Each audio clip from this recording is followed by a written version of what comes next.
Before we begin animating, I want to show you some of the pitfalls, very important features that could be very helpful, but are also kind of dangerous. So I'll switch off the thumbnails. I'm going to make a new layer and I'm just going to draw a ball.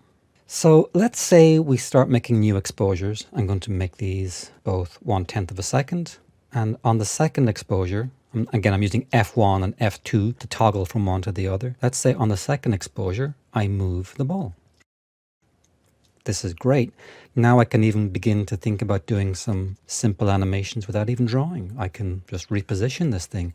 What's happening here is that each exposure allows the layer to have a different position. So you can do all these things with it, and it will allow you to do simple positional animation if that's what you want to do. The danger with this is you accidentally move the object. So I'm going to delete these and make a new layer. So what if I'm drawing here and I innocently move the drawing?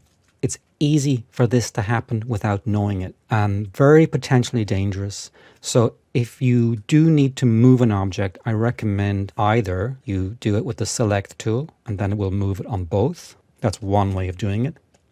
If you accidentally move it and it's creating havoc with future exposures and you just want it to be the same as it was on number one, it's very simple. There's a little tool here called Unify Layer Position. You click on that and now it's the same. So if I move it on the second exposure, it's the same on both. Again, potentially dangerous because it will shift the position across all the timeline exposures. So you have to watch out for this. So you want to switch that back off if you're happy with the new position. And again here, if I want to center this, that's where I want it. I don't want it there. I go back to frame one, I unify. Excellent.